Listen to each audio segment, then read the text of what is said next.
done well, mortals. It is time. We must gather our strength. Return home, children of Azeroth.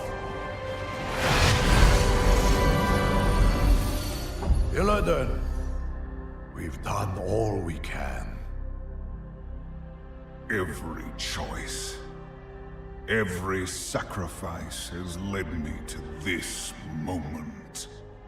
To face him once again. You are not coming with us. The hunter is nothing without the hunt. Did you not see this fate, prophet? Fate. Our survival was never in fate's hands. Light be with you, Illidan Stormrage.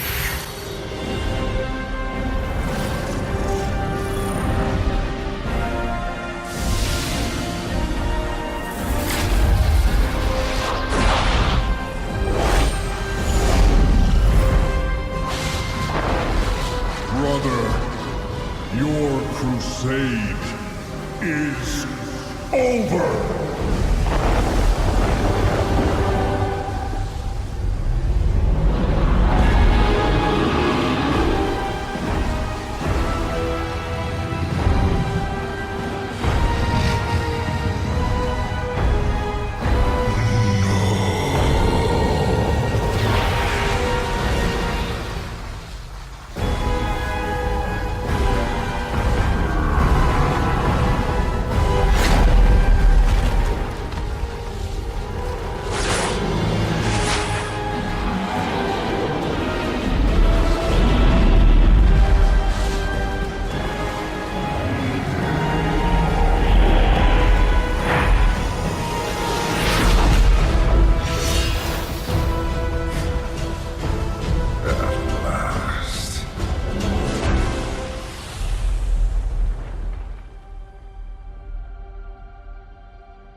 Well, I don't think anyone's going to notice that large object sticking out of the ground in the middle of Silithus.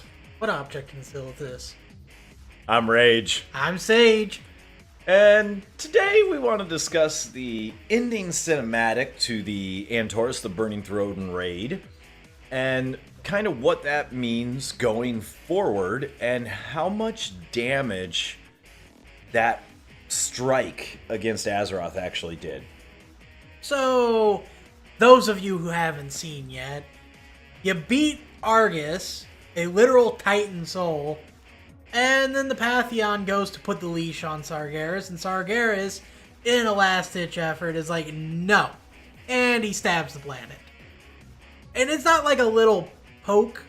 He, like, buries a continent-length sword, like, 3/4 of the way in.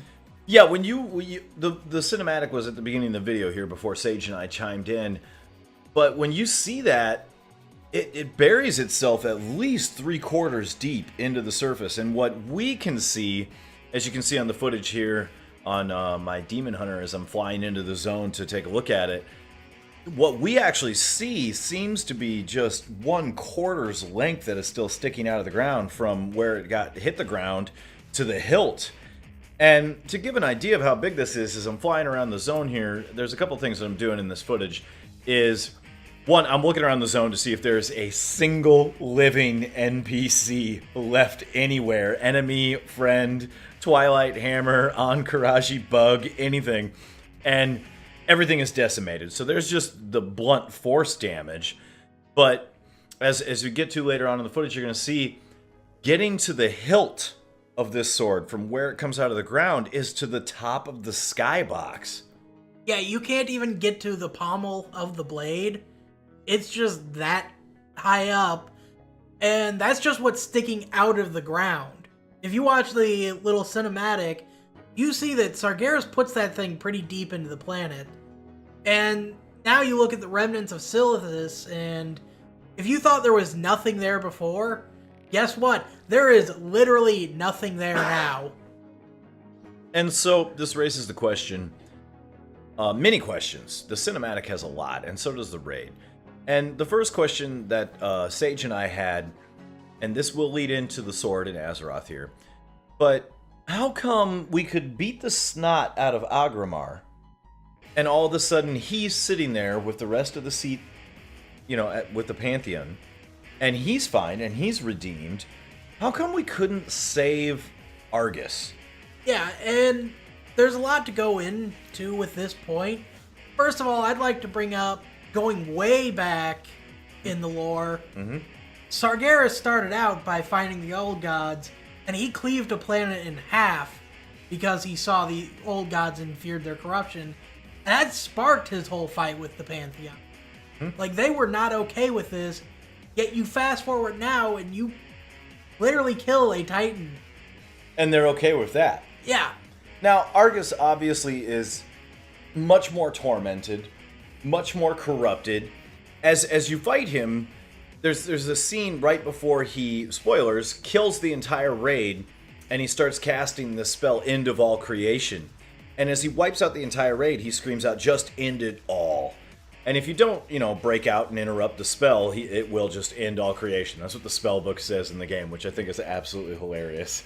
Not just your raid, but everyone's gonna die. Whole server gets deleted. It's just gone. If somebody fails to interrupt, the whole server's gone.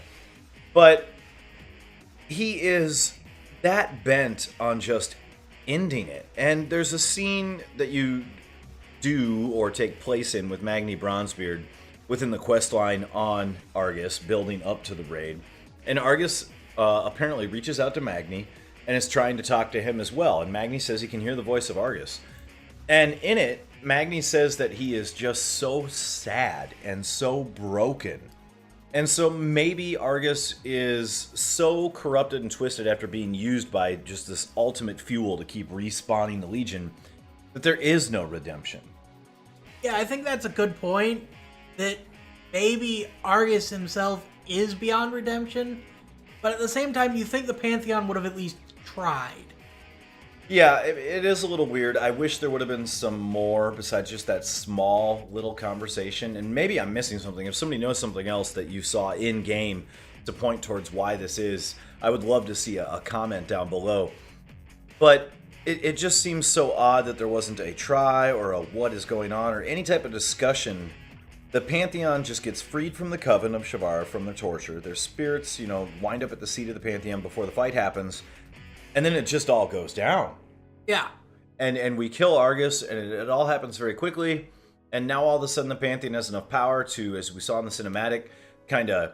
And everything was a ploy. Kind of switch modes here for a second. We were all on Argus, dealing with Argus, and that was all to keep us busy from notice Sargeras has actually surrounded and literally overlapped and covered all of Azeroth in this cloudy, kind of attack that he's doing. And the Pantheon goes to pull him back towards them and depower him, so to say.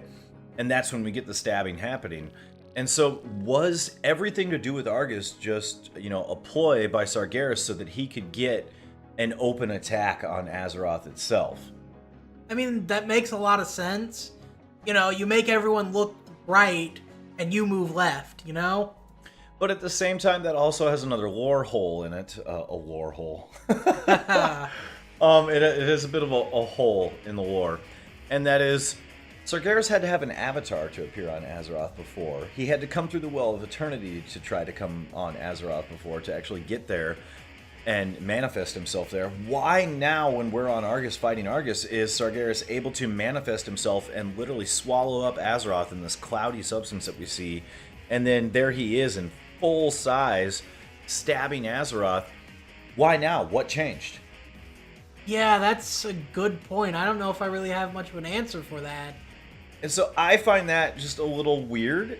from a lore perspective, why can he do this now? Why can he manifest now? Why was he able to stab it in the first place when it took the Well of Eternity's power to summon him there? When he couldn't be summoned directly, he had to have an avatar to put his power in to be there.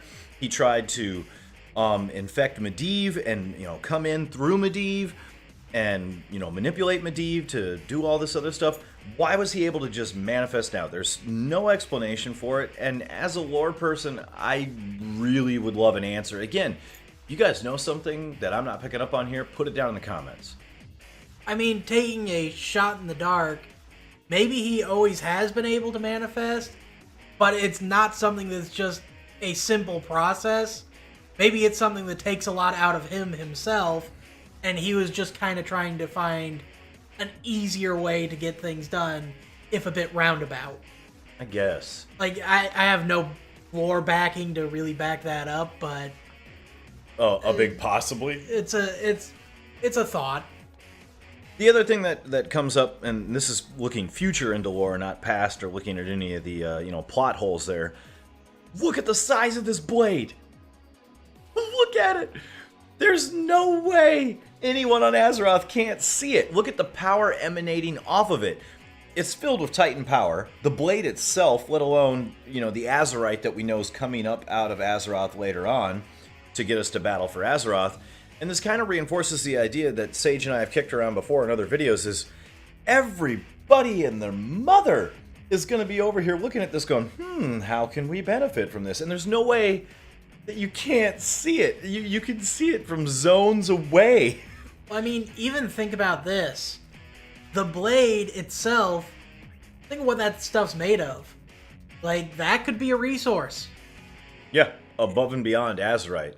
So I really do feel that when we get some content patches coming up before Battle for Azeroth, a lot of these questions about, well, what's going to happen to the blade? What's going on? When will the wounds start actually bleeding Azerite?